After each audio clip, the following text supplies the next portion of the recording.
아멘. 예, 이 시간은 성경 봉독 시간인데요. 특별히 우리 초등부 학생들이 이 말씀을 외워가지고 나왔습니다. 참 대단하죠? 예, 한 4절, 3절, 4절 정도 되는데 우리 초등부 친구들 지금 잠깐 나오시겠습니까? 예. 오늘은 앞에 저걸 띄워주지 마시고요. 다 외운 거 맞죠? 예, 아직 못 외웠으면 앞에 띄워주고요. 예. 예, 얼른 나오세요. 예. 시간 없습니다.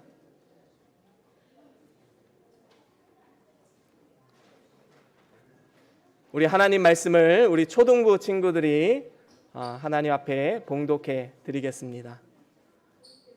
예, 앞으로 나오세요.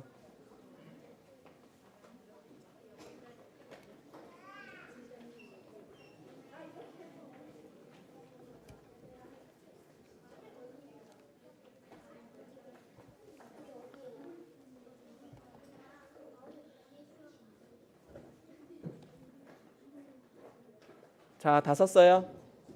예. 우리 초등부 친구들 인사 한번 합시다. 차렷, 경례. 박수 한번 해주세요. 예. 우리 고린도전서 15장 21절부터 24절까지 우리 초등부 친구들 같이 하나님 앞에 봉독해 드리겠습니다. 시작. 사망이 예? 잠시만요. 뭐라고요? 그래요? 예. 한 명씩 이렇게 돌아가면서 하나요? 예. 그래요? 예, 알겠습니다. 죄송합니다. 제가 괜히 나서가서. 예.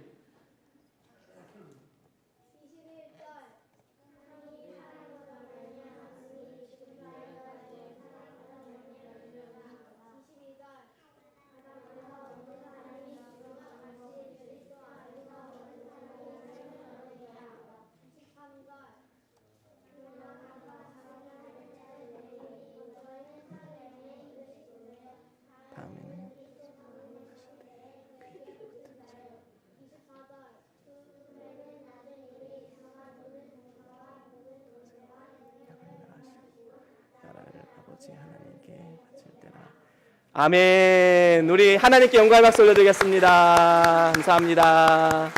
예. 또 찬양 있나요? 예, 감사합니다. 예, 이제 들어가세요. 예. 네. 오늘 정교인 연합 예배인데요. 우리 예배 첫 시작부터 우리 초등부 친구들이 얼마나 조용히 있는지 너무 감사하더라고요. 하나님께 영광을 돌립니다. 그리고 우리 유치부 친구들도 아주 조용히 예배를 잘 드리고 있어서 너무나도 감사합니다. 예배 끝날 때까지 정숙하고 또 경건한 예배로서 하나님 앞에 올려드릴 수 있기를 소망합니다. 오늘 말씀 제목이 뭐지요? 예, 부활의 첫 열매 그리스도라는 제목으로 말씀을 나눠보도록 하겠습니다. 우리 말씀 들고 다 같이 함께 선포할까요? 우리 앞에 한번 보시기 바랍니다. 말씀 들고 선포하겠습니다. 시작. 주의 말씀은 내 발의 등이요 내 길의 빛이 되십니다. 주여 말씀하옵소서. 주의 종이 듣겠나이다. 아멘. 아멘. 제가 한 가지 성화를 보여드리도록 하겠습니다. 이 그림은 예수님께서 십자가에 달려 죽으시던 날 밤 이제 모습을 묘사한 그림입니다. 제가 한 10초 정도 시간을 드릴 테니까요. 이 그림을 한번 유심히 보십시오. 예수님도 한번 보시고 그 밑에 누워 있는 사람, 그리고 고뇌하는 사람, 그 뒤에 있는 사람, 그 사람들의 모습이 어떠한지 한번 10초 드릴 테니까 가만히 한번 묵상해 보시길 바랍니다.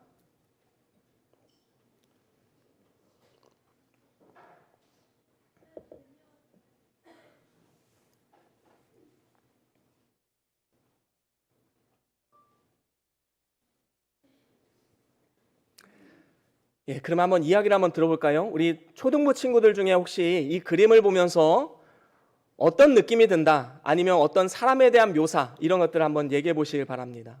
어떤 것 같아요? 우리 초등부 친구들 중에 대표 한 사람? 서은아? 싫어요? 누가 있을까요? 초등부 친구들 중에.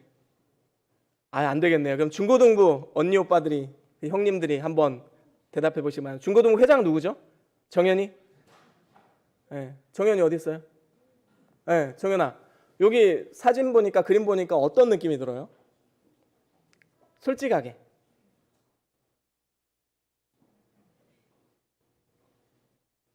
한 단어로 표현하면? 네? 고난? 비참? 뭐 그런 단어? 예, 예. 아이고, 말을 크게 해주시면 고맙겠는데, 우리 여학생들 중에 우리 그러면 지연아, 이 그림을 보면 어떤 느낌이 드는 것 같아? 제일 씩씩한 것 같아? 시킨 거야? 네. 어떤 느낌이 들어요? 그 밑에 있는 사람들 한번 묘사해 보세요. 절망. 예, 그래요. 맞아요. 자, 이 그림에서 여러분 기쁨이란 단어를 표현할 수 있을까요? 기쁨이란 단어는 표현할 수 없어요. 절망과 고뇌와 고통, 이러한 것들이 예수님의 고난의 어떤 대명사처럼 우리에게 다가오고 있지요. 예수님의 주변 사람들은 한결같이 힘이 빠지고 또 지친 모습이 역력합니다. 기쁨이라고는 찾아볼 수가 없는 것이지요. 대부분의 그리스도인들이 예수님 하면 나를 위해서 십자가에 모든 죄짐을 지고 죽으신 분을 떠올립니다. 그리고 그것은 사실입니다. 하지만 우리가 거기까지만 알고 믿고 있다면 우리는 절반만 알고 있는 거예요. 천주교의 십자가를 한번 보여드릴까요? 천주교 성당에 가면 이러한 십자가가 있습니다. 예수님이 여전히 십자가에 달려 계시지요. 물론 천주교에서 예수님의 부활을 믿지 않는 것은 아닙니다. 하지만 어디에 조금 더 포커스를 맞췄느냐에 따라서 십자가의 모양이 조금 다름을 우리가 보게 됩니다. 그래서 천주교가 국교인 나라가 있지요. 어느 나라죠? 천주교가 국교인 나라. 필리핀이라고 아시죠? 이 필리핀이라는 나라는 매년 고난주간이 되면 이렇게 퍼포먼스를 합니다. 그래서 예수님이 십자가 지고 고난을 당하신 그 모습을 형상화해서 이렇게 퍼포먼스를, 거리 행진을 하는 모습을 우리는 보게 됩니다. 이렇게 자학하는 행위를 통해서 그리스도의 고난에 참여한다고 생각하고 있는 것이지요. 우리도 역시 지난 한 주 동안 고난주간을 맞이하여서 예수님의 고난을 묵상하고 우리도 그분의 발자취를 따라가기로 결단하고 평소보다 더욱더 주님을 묵상하고 말씀 읽고 또 개인적으로 교회적으로 기도하는 시간들을 우리가 가졌었습니다. 직장 생활 하시면서도 새벽 기도를 결단하시고 나오신 분들도 있고 금식과 금욕을 통해서 고난주간에 동참하신 많은 분들도 있습니다. 그런데 사실 꼭 고난주간이어서가 아니라 우리가 살아가는 이 세상은 예수님의 제자로 살아간다면 반드시 따라오는 것이 있는데 바로 그것은 세상의 핍박과 고난과 조롱입니다. 정말로 바르게 하나님 말씀대로 살려고 하면 할수록, 하나님 말씀대로 살려고 몸부림치면 칠수록 세상의 조롱과 핍박이 있기 마련입니다. 먼저는 나 자신과의 싸움이 있고요. 공중권세 잡은 사단과의 싸움이 있고요. 이 세상의 문화와 가치관과의 싸움이 있습니다. 하지만 우리가 이렇게 고난만 죽도록 당하고 죽음으로 모든 것이 끝나버리면 어쩌면 우리는 이 세상에서 가장 불쌍한 사람이 아닐 수 없습니다. 그래서 오늘 본문 말씀 바로 전에 보면 고린도전서 15장 19절에 보면 이런 말씀이 있습니다. 우리 같이 한번 읽어볼까요? 우리 앞에 한번 보시기 바랍니다. 고린도전서 15장 19절입니다. 시작.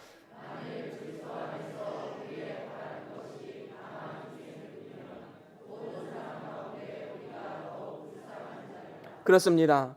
우리가 살아가는 이 세상이 전부이고 영생도 없고 부활도 없다면 초대교회에서 예수님을 위해서 목숨을 버렸던 수많은 복음 전도자들과 전 세계에서 복음을 전파하다가 각종 풍토병과 박해로 인해서 죽으셨던 선교사님들, 이러한 분들이 가장 불쌍하신 분들이지요.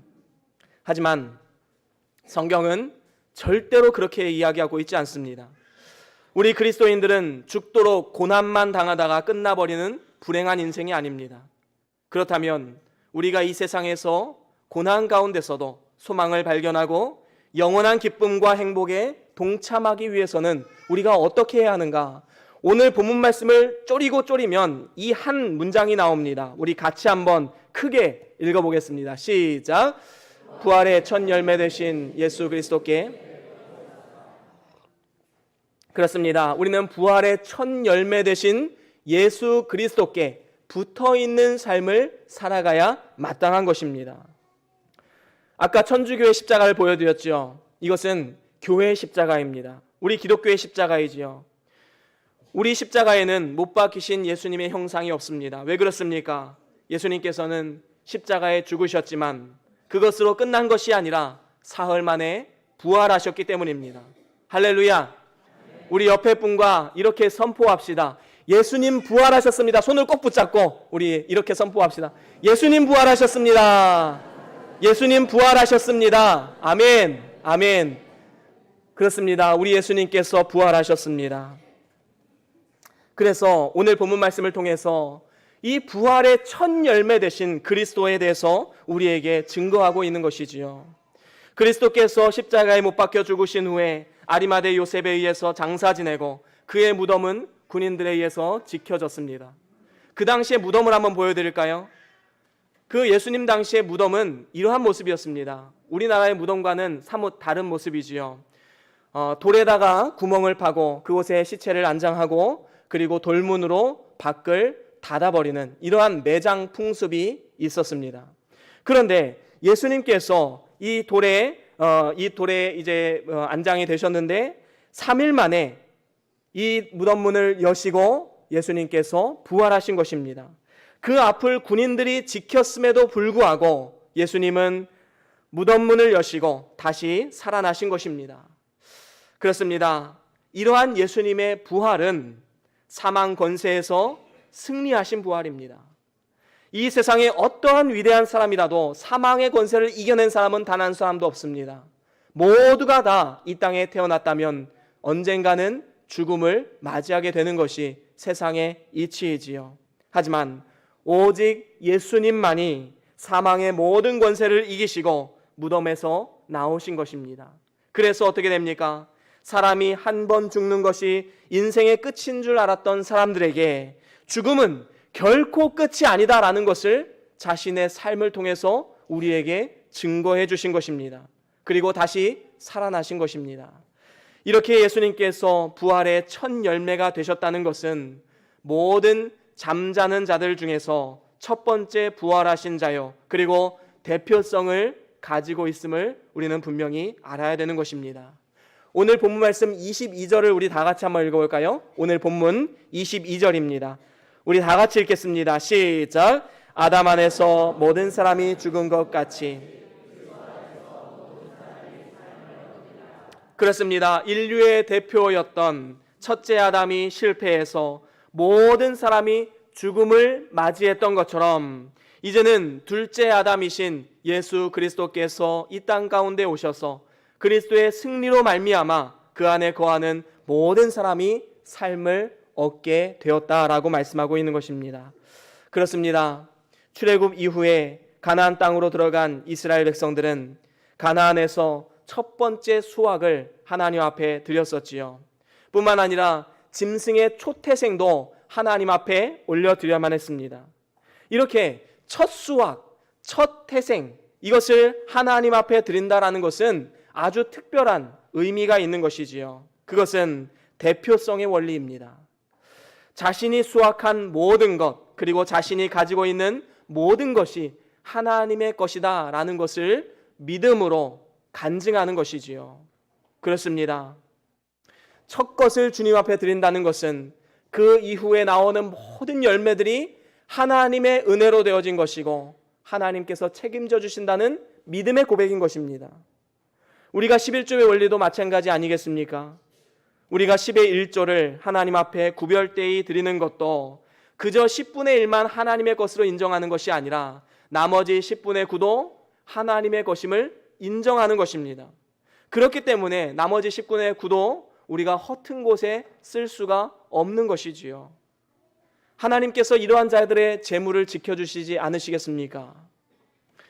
이러한 원리로 우리 인간의 대표성을 가지신 예수님께서 부활의 첫 열매가 되셔서 모든 그리스도인들에게 부활 소망을 전해 주신 것입니다. 그래서 오늘 본문 말씀 23절에도 이렇게 말씀하고 있지요. 우리 같이 한번 읽어보겠습니다. 23절 시작.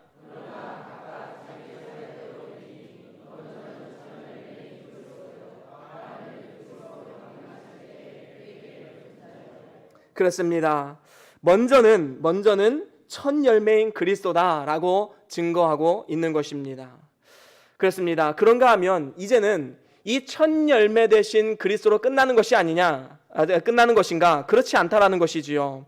이제 두 번째 부활의 나중 열매가 있습니다. 그것은 바로 우리 그리스도인들이지요.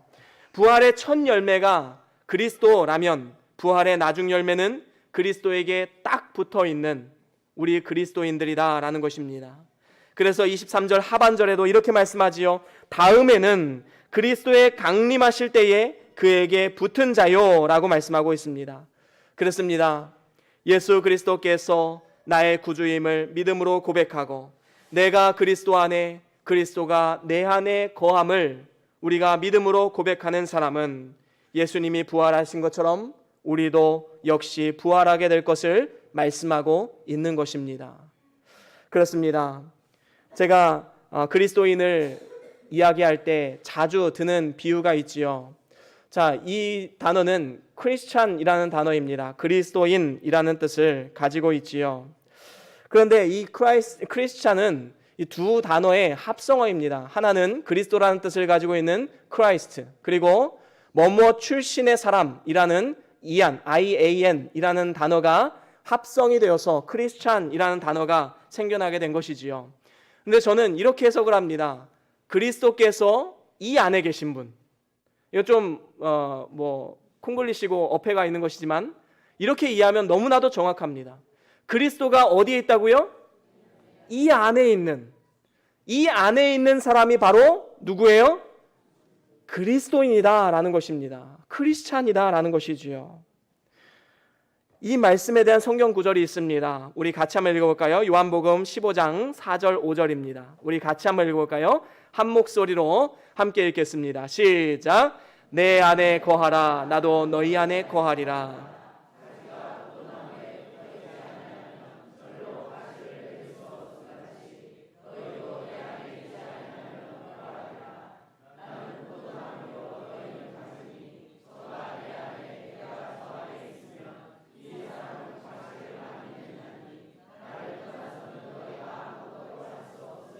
아멘. 그렇습니다. 마치 가지가 포도나무에 붙어 있어서 과실을 맺을 수 있는 것처럼 우리도 역시 예수님께 딱 붙어 있어야지만 예수 안에서 부활의 기쁨을 누릴 수 있게 되는 것입니다. 반면에 가지가 포도나무에서 떨어지는 그 순간 이미 그 가지는 죽은 것입니다. 그리고 그 가지는 그저 불쏘시개로밖에 쓸 수가 없는 죽은 나무가 되는 것이지요. 그렇습니다. 오직 부활의 첫 열매가 되신 예수 그리스도께 딱 붙어 있을 때 우리도 역시 영원한 천국에서 깨어나는 축복을 받게 되는 것입니다. 여러분들 기차를 타본 적 아마 있으실 것입니다. 만약에 이렇게 한번 상상해 봅시다. 이것은 KTX 사진인데요. 중간에 정차역이 없는 서울행 KTX를 우리가 탑승한다고 한번 생각해 봅시다. 그러면 서울행 기차에 올라서는 그 순간 기차 안에 있는 사람들은 같은 목표를 향해서 달려갑니다.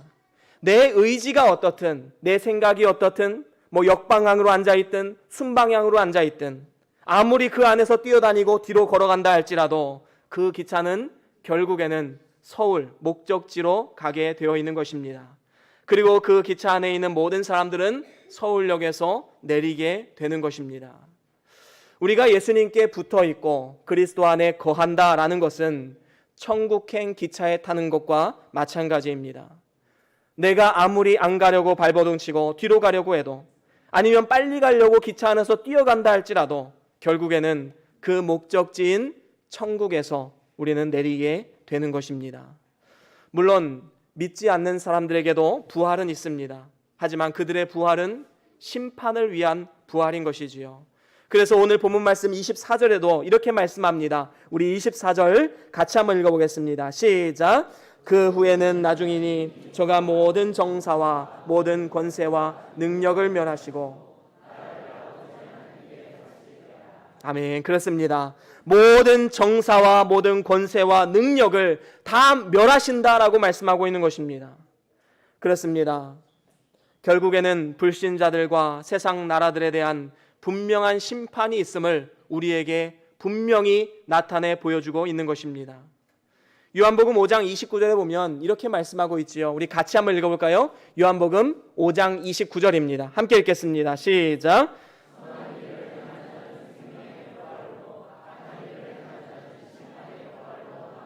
그렇습니다. 하나님 보시기에 가장 선한 일을 행한 자, 그 사람은 누구입니까? 예수님이 보여주신 구원의 길을 믿고 의지하고 나아가는 사람이지요. 이러한 사람들은 생명의 부활이 예비되어져 있습니다. 하지만 가장 용서받지 못할 악한 죄를 범한 자, 다시 말하면 하나님께서 보여주신 구원의 길인 예수 그리스도를 믿지 않는 사람은 심판의 부활로 나아갈 수밖에 없는 것입니다.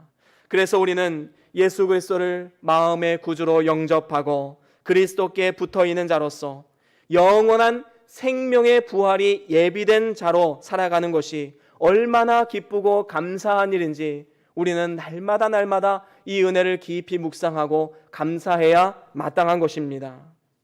그렇다면 이렇게 부활의 기쁨을 누리는 것으로 우리가 끝나는 것인가? 그렇지 않습니다. 첫 열매 되신 예수 그리스도를 바라보고 의지하고 이제는 예수님과 같이 부활할 수 있다는 믿음을 가진 사람은 이제는 어떠한 삶을 살아가는가?